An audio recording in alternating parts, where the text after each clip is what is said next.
समय नहीं रुकता और चलते हुए वह बदलता है बहुत कुछ, सभी कुछ। कुछ बदलाव चक्र के रूप में दोहराता है वह, पर गनीमत है कि कुछ चीज़ें पीछे नहीं जाती। चलता चलता समय मुझ पर से भी काफ़ी बीत गया है और बीतते बीतते कई निशान भी छोड़ गया है। बरसों की गिनती कितनी बढ़ती जाए, वो बचपन का एक निशान धुंधलाता ही नहीं।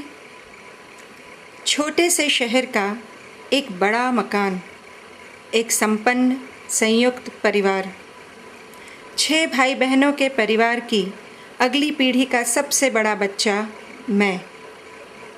पहला बच्चा होने के नाते हथेलियों पर फूलों सी पलती मैं। बात तब की है जब मैं 6ठी कक्षा में पढ़ रही थी और मैंने वार्षिक परीक्षा में अव्वल स्थान पाया था। दादाजी ने न केवल खुश होकर पर गर्व से आशीषों के रूप में मुझे एक हाथ घड़ी इनाम में दी थी। अभी मैं उस इनाम पर जी भरकर इतरा भी नहीं पाई थी कि मेरे काका के बेटे ने दादी से फरमाइश की कि उसे भी घड़ी चाहिए। मेरा वह चचेरा भाई मुझसे लगभग 1.5 साल छोटा था, पर दादी के दिमाग में वह मुझसे कहीं कहीं बड़ा था और इसी लाड़ प्यार में बिगड़ा भी था। दादाजी ने कहा कि शाम को उसे बाजार घड़ी दिलाने ले जाएंगे, पर वह ज़िद्दी लड़का रो रो कर घर सिर पर उठाने लगा कि उसे वही घड़ी चाहिए जो मुझे दी गई थी। दादी ने मुझे सपाट से स्वर में कहा कि मैं उसे अपनी घड़ी दे दूं। मैंने दलील देनी चाहिए कि यह घड़ी मुझे क्लास में फर्स्ट आने पर मिली है, जबकि वह तो फेल हो गया है। लेकिन बेटे व पोते को ही तारने वाला मानने वाली दादी ने जैसे मेरे अस्तित्व को ही नकारते हुए मेरी कलाई से वह घड़ी ऐसे झपट ली जैसे किसी टेबल से उठा रही हों और बड़े लाड़ से मेरे चचेरे भाई को दे दी।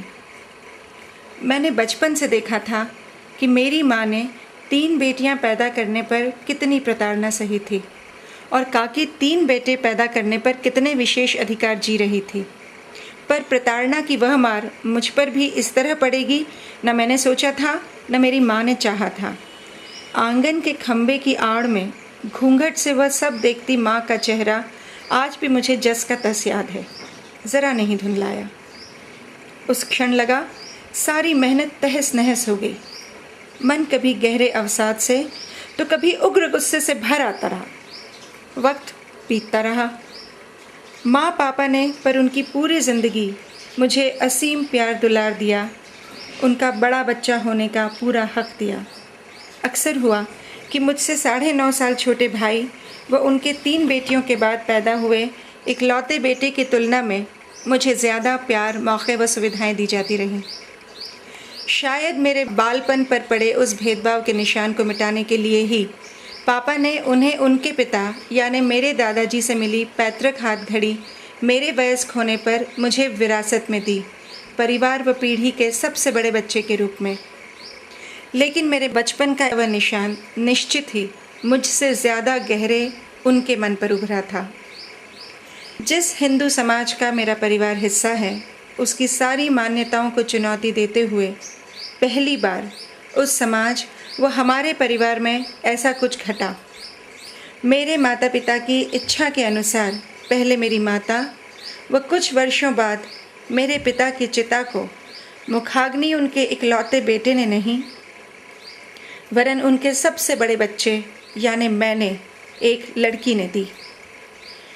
कहते हैं वक्त के निशान कभी नहीं मिटते, पर क्या कुछ नए निशान पुराने कुछ निशानों की पीड़ा धो नहीं देते? चलता हुआ वक्त कुछ छीनता है और देता है कुछ। वक्त केवल बीतता नहीं, बदलता है बहुत कुछ, सब कुछ।